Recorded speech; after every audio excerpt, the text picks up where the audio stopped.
하나님 아버지, 저희들을 율법으로 구원하지 않고 믿음으로 구원해 주셔서 감사합니다. 만약 율법으로 구원을 얻어야 했다면 저희는 아무도 구원을 얻지 못했을 것입니다. 그리고 하나님과 친밀한 관계를 가지지도 못했을 것입니다. 저희를 믿음으로 구원하시고 믿음으로 저희와 친밀하게 교제해 주셔서 감사합니다. 하나님과 저희의 관계가 영원히 끊어지지 않는 관계인 것을 믿고 또한 감사합니다. 이 시간 열왕기서 말씀 살펴볼 때에 역사를 주관하시고 왕들을 움직이시는 하나님의 섭리를 깨달아 알게 해 주십시오. 이 모든 것 예수님의 이름으로 기도합니다. 아멘.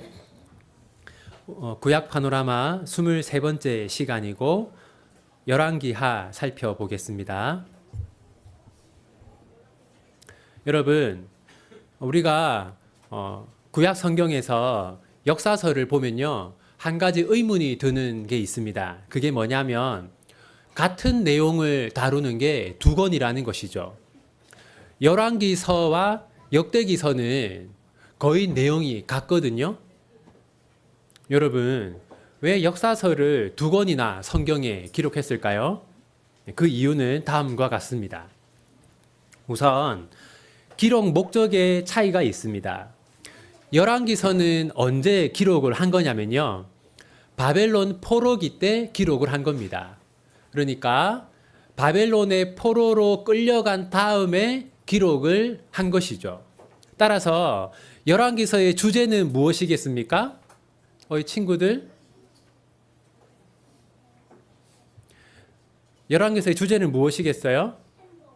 왜 우리가 바벨론의 포로로 끌려왔을까 하는 걸 보여주는 게 중요하겠죠. 그래서 열왕기서의 주제는요, 왜 이스라엘이 바벨론의 식민지가 되었을까 라는 질문의 답을 우리에게 보여주고 있어요. 그렇다면 여러분, 왜 이스라엘은 바벨론의 식민지가 되었을까요? 그 이유는 하나님의 말씀을 듣지 않았기 때문입니다. 그러면 이때는 사람들이 누구를 통해서 하나님의 말씀을 들었을까요? 네, 선지자를 통해서 하나님의 말씀을 들었어요. 그래서 열왕기서에서는 누가 주인공이냐면 선지자가 주인공입니다. 여러분, 그렇다면 열왕기서에서 제일 중요한 선지자가 두 명이 있는데 누구일까요? 네, 엘리야와 엘리사, 이 두 사람이 열왕기서에서 제일 중요한 사람들이에요. 이런 하나님의 말씀을 전하는 선지자들의 말을 듣지 않았기 때문에 이스라엘이 멸망하고 바벨론의 포로가 된 것이죠. 자, 그 다음 역대기서. 여러분, 역대기서는 언제 기록했냐면요, 바벨론 포로기 이후에 기록한 겁니다. 다시 말해서 바벨론에서 예루살렘으로 돌아온 다음에 기록을 한 거예요. 자, 여러분, 그러니까 바벨론에서 예루살렘으로 돌아왔잖아요. 그럼 이제 70년 동안 버려졌던 황폐하게 변한 이스라엘을 재건해야 하지 않습니까? 그러면 이스라엘을 다시 회복하려면 무엇을 해야 할까요? 제일 중요한 게 뭘까요? 네. 성전을 짓고 성전에서 예배를 드리는 일이 제일 중요하겠죠. 그래서 역대기서를 보면요, 성전에 관해서 아주 강조하고 있어요.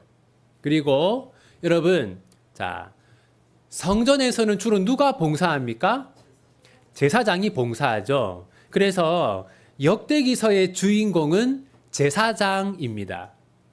열왕기서에는 선지자들이 주로 등장하고 역대기서에는 제사장이 등장해요. 그래서 여러분, 역대기서의 저자도 제사장 출신입니다. 역대기서는 제사장 에스라가 기록한 것으로 알려져 있어요. 이렇게 열왕기서와 역대기서는 똑같은 시대를 다루고 있지만 기록 목적과 주제가 다르다. 이것을 염두에 두고 우리가 이제 열왕기서 오늘 열왕기 하를 보도록 하겠습니다. 1번 열왕기 하의 배경과 주제는 무엇인가? 여러분 열왕기 하의 배경은요. 우선 열왕기 상에서는요. 열왕기 상에서는 이스라엘이 하나였어요. 이스라엘이 하나였습니다. 우리 오늘 세례 교육 받은 친구들, 자, 연우 한결이, 자, 통일 이스라엘을 다스린 왕은 몇 명입니까? 3명. 네. 누구? 사울. 다윗. 아, 네. 공부를 잘했네요. 네.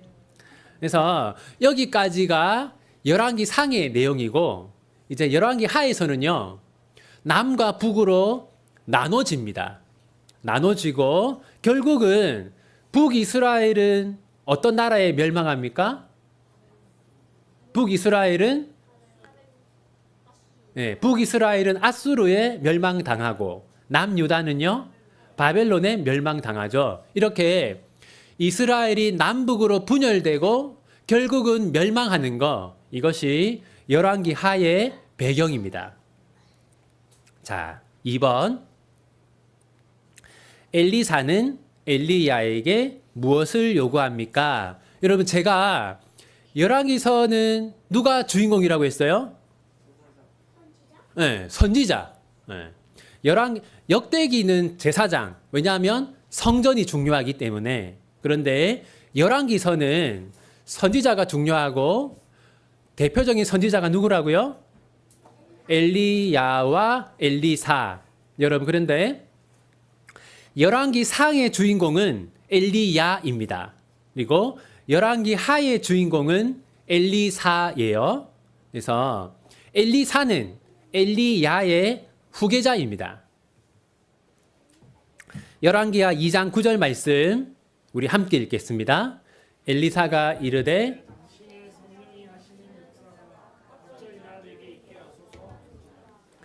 자, 여러분 엘리사가 엘리야에게 부탁을 했어요. 그게 뭐냐면 당신에게 임한 성령의 역사가 2배 나에게 있게 해달라. 여러분 이거는 뭐냐면요. 2배라는 것은 장자가 부모님의 재산을 물려받을 때 다른 형제들보다 2배를 물려받았습니다. 그래서 가문의 후계자가 될 때 재산을 2배를 상속받아요. 다른 형제들보다. 따라서 엘리사가 요청하는 건 뭐냐면 제가 당신을 이어서 당신의 후계자가 되게 해주십시오라고 부탁을 하는 겁니다. 근데 여러분 이것은 이때 당시로 치면요 아주 이게 큰 결단을 요구하는 거였어요. 왜냐하면 이때 왕이 누구였는지 아십니까? 엘리야와 엘리사가 오늘 우리 공부했는데 자 김다솔 친구 엘리야 엘리사와 싸운 왕이 누굽니까? 오! 네, 맞습니다. 아합입니다. 우리 부끄럽게 생각해라 다솔아. 자 이때는요 아합과 이세벨이라고 하는 이 악한 왕과 여왕이 선지자들을 모조리 죽이고 있었어요. 그렇기 때문에 엘리사가 엘리야의 후계자가 되는 것은 자신의 목숨을 거는 일이었어요. 그런데도 엘리사는 엘리야에게 제가 당신의 후계자가 되고 싶습니다라고 했다는 것이죠. 실제로 나중에 엘리사가 이 이세벨에게 막 쫓기고 그런 어려움을 당하거든요. 자, 3번. 엘리사가 엘리야의 계승자라는 증거는 무엇입니까? 그러니까 실제로 이제 엘리사가 엘리야의 계승자가 됩니다. 무엇을 보면 알 수 있냐면 우리 같이 읽겠습니다. 그 성읍 사람들이 엘리사에게 말하되 우리 주인께서 보시는 바와 같이 이 성읍의 위치는 좋으나 물이 나쁨으로 토산이 익지 못하고 떨어지나이다. 이 말씀처럼 어떤 마을이 있었는데 이 마을에 물이 너무 좋지 않았어요. 그래서 이 물을 사람들이 마음대로 먹지도 못하고 또 이 물을 가지고 농사를 지으면 물이 안 좋으니까 수확이 너무 적은 거예요. 그런데 엘리야를 통해서 물이 깨끗하게 됩니다. 그러니까 엘리사가 기적을 행하게 된 것이죠. 그래서 엘리사가 기적을 행한 것을 통해서 갑절의 성령의 능력을 하나님이 엘리사에게 주셨구나라는 것을 알 수 있어요. 자, 그리고 네 번째, 이 열왕기 하에는요, 여러분, 열왕기 하의 주인공은 누구다? 이걸 모르는 분들이 많은데, 열왕기서의 주인공은 왕들이 아니라 선지자고, 그 중에서도 엘리야와 엘리사가 주인공이에요. 그래서 열왕기 하에는 엘리사가 행한 기적들이 많이 나옵니다. 모두 7가지가 나오는데 중요한 기적이 하나씩 보면요. 이게 아주 중요한 그 사건이죠. 우리 한번 같이 읽겠습니다. 그릇에 다 찬지라 여인이 아들에게 이르되 또 그릇을 내게로 가져오라 하니 아들이 이르되 다른 기릇이 없나이다 하니 기름이 곧 그쳤더라. 이제 엘리사가 어떤 가정을 만나게 돼요. 근데 그 가정이 너무나 어렵고 가난한 가정이었어요. 그래서 엘리사가 뭐라고 했냐면 너희 집에 있는 모든 그릇을 다 가져와라 라고 했어요. 그런데 기적적으로 그 모든 그릇이 기름으로 가득 차게 되었습니다. 올리브 기름이에요. BBQ 치킨 튀길 때 쓰는 그 기름. 근데 그때는 이 올리브 기름이 아주 비쌌단 말이에요. 그래서 이 가정은 이 기름을 팔아서 생활비를 이제 넉넉하게 가지게 되었고, 그래서 엘리사도 이 가정에서 오랫동안 머물 수 있었습니다. 이렇게 예수님이 이제 그 물로 포도주를 만드신 것처럼 또 엘리야는 빈 그릇이 기름으로 가득 차는 그런 기적을 행했습니다. 이게 이제 엘리사에게 제일 유명한 기적이에요. 그 다음 이것도 이제 유명한 기적인데요. 이제 어떤 한 가정이 있었는데 그 가정에는 문제가 하나 있었어요. 그게 뭐냐면 이제 두 사람 다 나이가 많았는데 아직 자녀가 없었어요. 그런데 엘리사가 그 가정에 머무는 동안 그 가정에 이제 아이가 태어나게 됩니다. 그리고 또 중요한 사건이 있는데요. 이 아이가 병에 걸려 죽습니다. 그런데 엘리사가 이 아이 위에 엎드려서 기도를 했는데 그 아이가 살아나요. 살아납니다. 그런 기적을 행하고 또 같이 한번 읽어보겠습니다. 엘리사가 이르되 그러면 가루를 가져오라 하여 솥에 던지고 이르되 퍼다가 무리에게 주어 먹게 하라 하매 이에 속 가운데 독이 없어지니라. 이제 엘리사는요 선지자 그룹의 리더였어요. 그래서 여러 수많은 선지자들과 함께 지내고 있었습니다.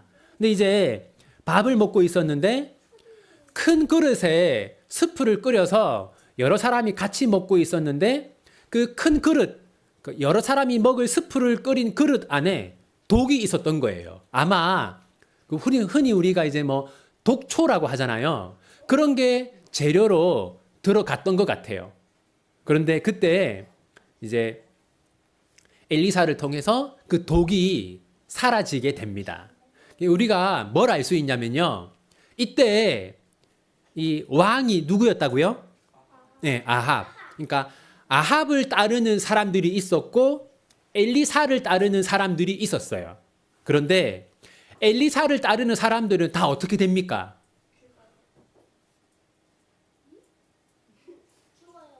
여기 보면 엘리사를 따르는 사람들은 다 어떻게 돼요? 하나님의 은혜를 입잖아요. 그죠? 네. 아이가 생기고 아이가 죽었다가 살아나고 음식에 독이 있었는데 독이 사라지고 이게 뭡니까? 여기서 엘리사는 선지자 아닙니까? 선지자는 뭘 상징합니까? 선지자는 하나님의 말씀을 상징해요. 그래서 엘리사가 행하는 기적들은요. 하나님의 말씀에 순종하는 자들을 하나님께서 돌보신다라는 걸 우리에게 보여주는 겁니다. 또 여기 보면 엘리사가 그 몇 개의 빵을 가지고 있었어요? 보십시오. 보리로 만든 빵이 몇 개? 20개. 이 본문을 보면 엘리사가 20개의 빵으로 100명을 먹입니다. 이것도 하나님이 선지자를 통해서 자기 백성들을 먹인 것이죠. 또 이것도 유명하죠. 그 아람의 장군 누굽니까? 나아만이 어떤 병에 걸렸었어요? 네, 나병에 걸렸었죠. 그런데 엘리사가 고쳐줍니다. 그리고 또 이것도 유명한 사건인데 그 선지자 중에 한 명이 빌려온 도끼를 가지고 나무를 하다가 어떻게 되었어요? 그 도끼가 연못에 빠졌어요. 그런데 그때 당시는요, 이 철로 만든 도구가 드물었습니다.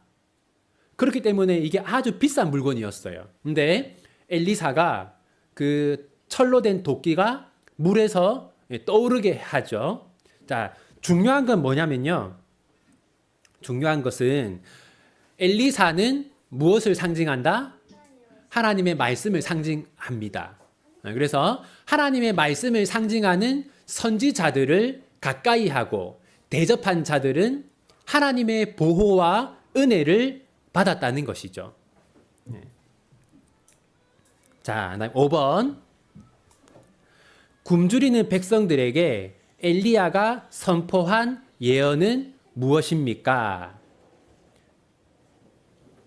여러분, 이게 지금 어떤 그래프입니까? 네, 물가 그래프죠. 물가 그래프. 지금 물가가 지금 어떻게 되고 있어요?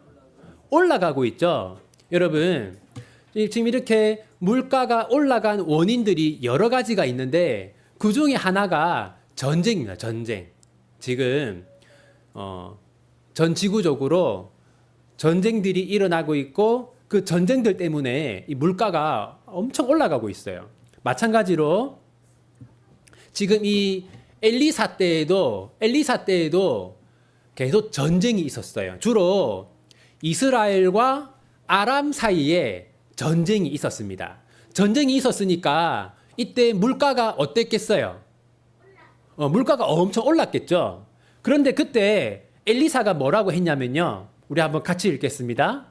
엘리사가 이르되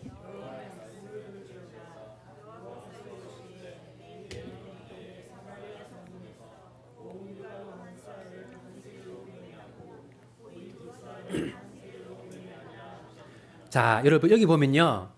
지금 누가 말하고 있습니까? 엘리사가 말하고 있죠. 근데 엘리사가 누구의 말이라고 해요? 네, 여호와의 말씀이라고 하죠. 그러니까 여러분, 선지자는 하나님의 말씀을 전하는 사람인 겁니다. 그러면 아합은 엘리사를 어떻게 하려고 했어요? 죽이려고 했죠. 그것은 하나님의 말씀을 듣지 않겠다. 하나님 말씀과 상관없이 살겠다. 그런 태도를 보인 겁니다. 근데 지금 엘리사가 뭐라고 했냐면요. 밀가루 한 스아가 얼마가 될 거다? 한 세겔이 될 거다. 이거는 무슨 말이냐면요. 예를 들면 지금 전쟁 때문에 밀가루 한 포대가 100만 원이에요. 그런데 엘리사가 이렇게 한 겁니다. 이것은 하나님의 말씀이다. 내일부터는 밀가루 한 포대가 10,000원 할 거다. 그럼 이제 우리는 믿어야 됩니까? 안 믿어야 됩니까? 믿어야 되죠. 근데 이때 사람들이 믿었을까요? 안 믿었을까요? 안 믿었습니다. 이 엘리사의 말을 안 믿었어요. 그런데 어떻게 되었는지 아세요? 그 다음 날 전쟁이 다 끝나버렸어요. 그래서 실제로 밀가루 가격이 내려갔어요.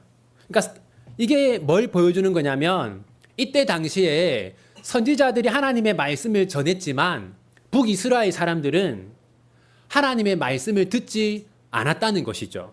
그 결과가 뭡니까? 그 결과 북이스라엘은 아수르에게 멸망을 당한 거예요. 6번. 하나님은 아합 가문을 어떻게 심판하십니까? 결국 이제 아합이 하나님의 심판을 받습니다. 여러분이 이제 이거는 기억해야 되는 건 뭐냐면, 자, 여러분, 빌런이 뭔지 아세요? 빌런이 뭡니까? 네, 악당 중에서도 네, 대빵을 빌런이라고 하죠. 여러분, 열왕기서에서 세상 나라를 대표하는 두 사람은 아합과 이세벨입니다. 근데 이 아합과 이세벨이 결국에는 하나님의 심판으로 죽어요. 네, 여러분, 이 이름만 기억하세요. 하나님이 누구를 통해 아합과 이세벨을 심판했을까요? 네, 예후라고 하는 사람을 통해서 심판했어요. 그래서 이 예후가요, 아합과 이세벨뿐만 아니라 아합의 아들들, 모든 아들들, 그다음에 아합의 동맹들, 아합의 아내 이세벨, 그리고 바알 숭배자들을 예후가 모두 처단합니다. 그래서 북이스라엘이 기억하나? 가은아, 북이스라엘이 약 몇 년? 북이스라엘이 약 200년 동안 존속했는데 그때 왕들은 몇 명? 김다솔, 왕들은 몇 명? 오늘 공부했잖아. 19명. 네. 근데 그 19명 중에서 의로운 왕은 아무도 없어요. 북이스라엘은 의로운 왕이 아무도 없는데 그 중에서 그나마 유일하게 하나님의 말씀을 들었던 왕이 바로 이 예후입니다. 예후. 그래서 그 하나님이 아합 가문을 심판하는 도구로 사용한 사람이 예후다. 그 정도는 여러분 꼭 기억을 해야 돼요. 자, 그다음에 7번. 북이스라엘이 멸망한 이유는 무엇입니까? 우리 한번 같이 읽겠습니다. 하나님 여호와께 죄를 범하고 또 다른 신들을 경외하며 여호와께서 이스라엘 자손 앞에서 쫓아내신 이방 사람의 규례와 이스라엘 여러 왕이 세운 율례를 행하였음이라. 여러분, 자, 북이스라엘이 멸망한 이유가 뭐냐면요. 하나님을 쉽게 얘기하면 하나님을 똑바로 믿지 않았기 때문이에요. 우상을 숭배하고. 그러니까 군사력이 약하거나 경제력이 약해서 멸망한 게 아니라 하나님 똑바로 믿지 않았기 때문에 북이스라엘이 멸망한 겁니다. 8번. 자, 이제 열왕기 하는요. 앞부분에서는 북이스라엘 왕들을 설명하고 이제 뒷부분에서는 남유다 왕들을 소개하는데 그중에 의로운 왕 3명이 있어요. 자, 첫 번째는 요아스입니다. 요아스.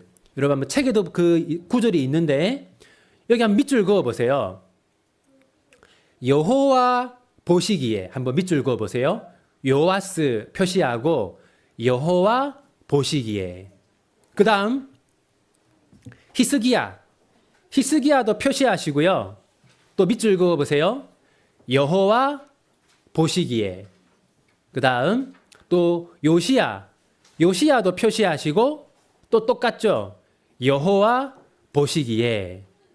여러분, 열왕기 하에 나오는 의로운 왕들은 공통점이에요. 공통점. 그 공통점이 뭡니까?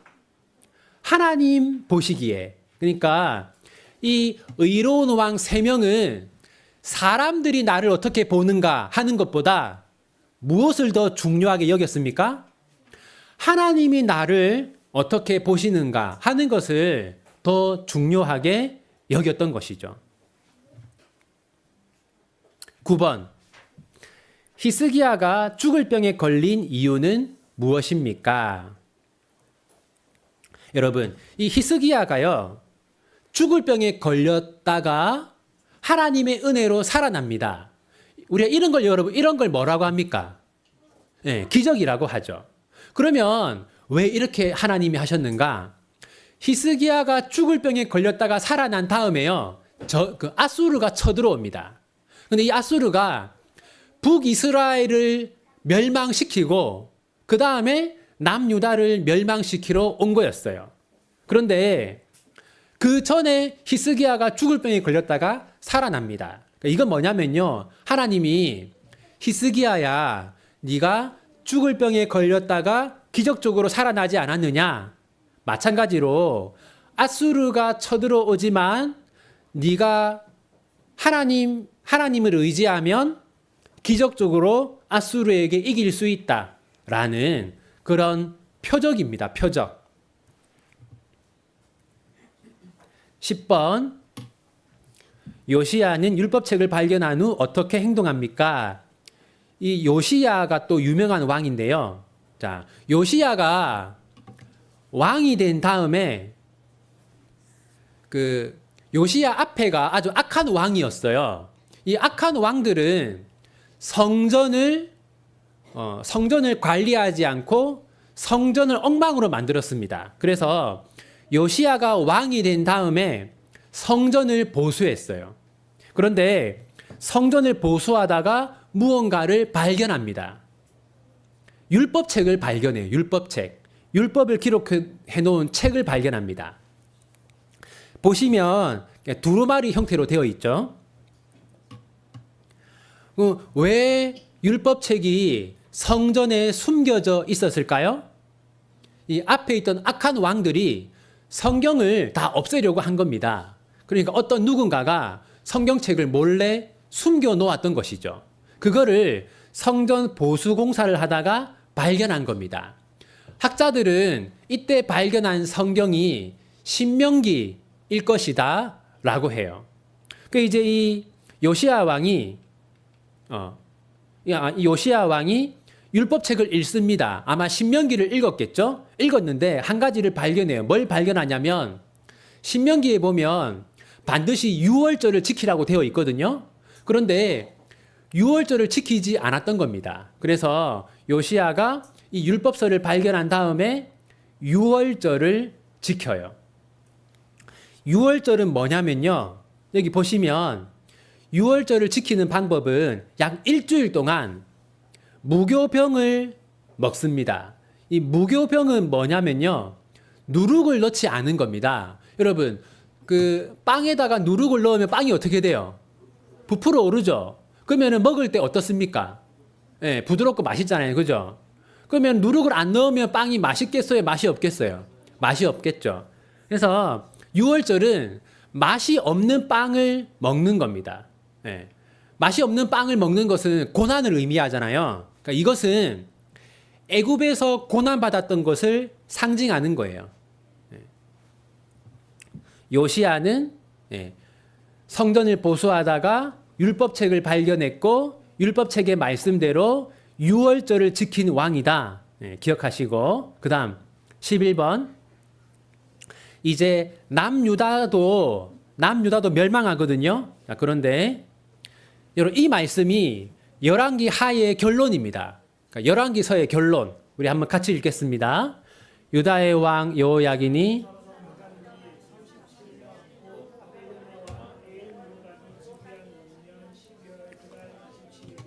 유다의 왕 여호야긴을 옥에서 내놓아 그 머리를 들게 하고 여기 자 이제 유다 왕이 바벨론의 포로로 끌려갔습니다.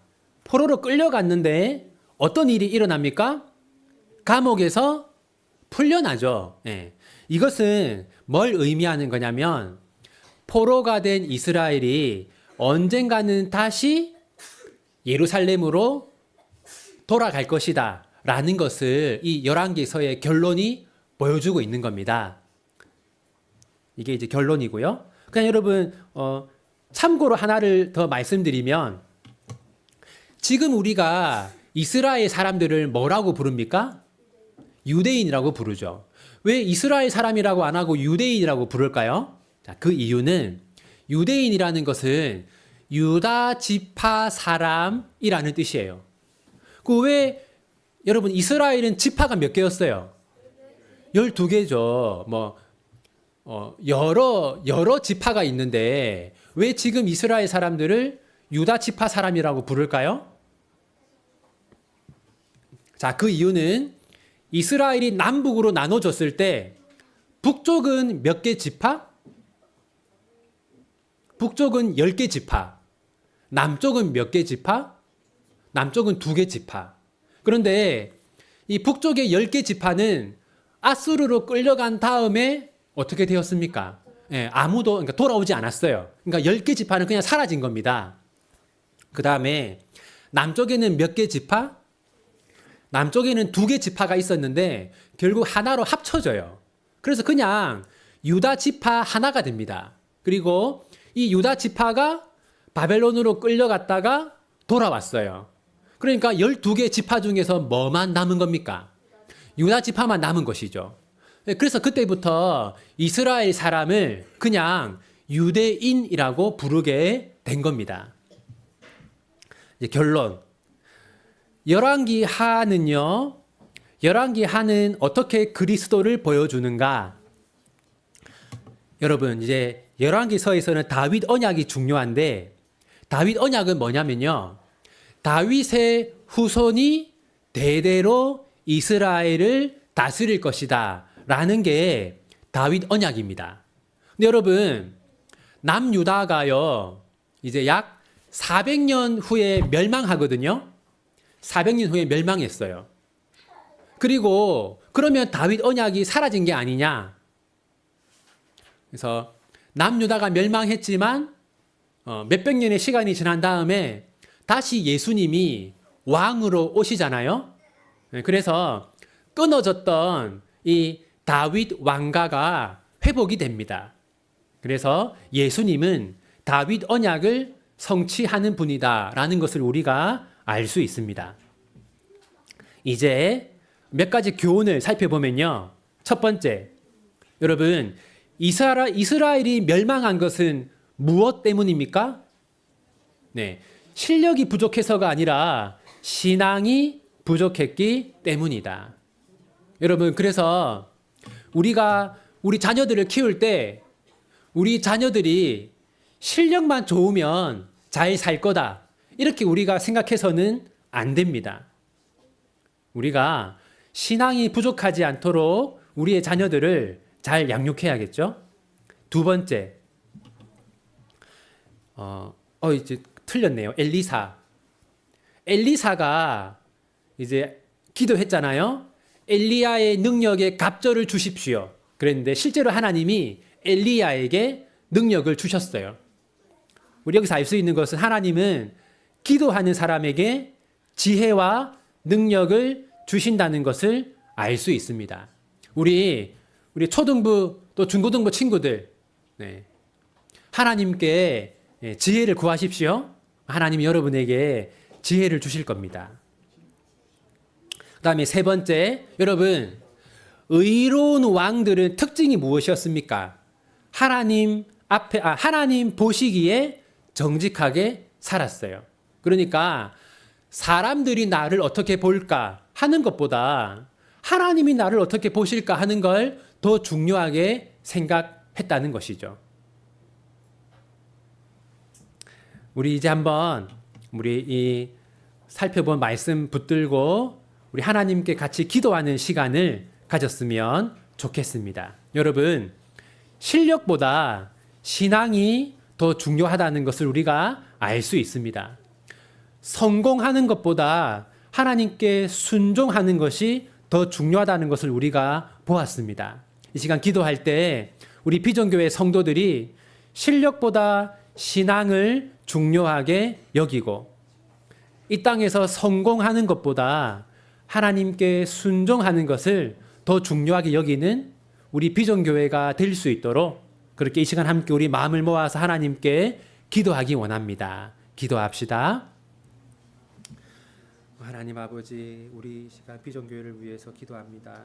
하나님, 세상 사람들은 실력을 가장 중요하게 여기고 실력만 쌓으면 다 잘 될 것이라고 생각하지만 하나님 아버지, 실력보다 중요한 것은 신앙입니다. 하나님, 우리가 실력보다 신앙을 더 중시하는 우리 비전교회 성도들이 되게 하여 주십시오.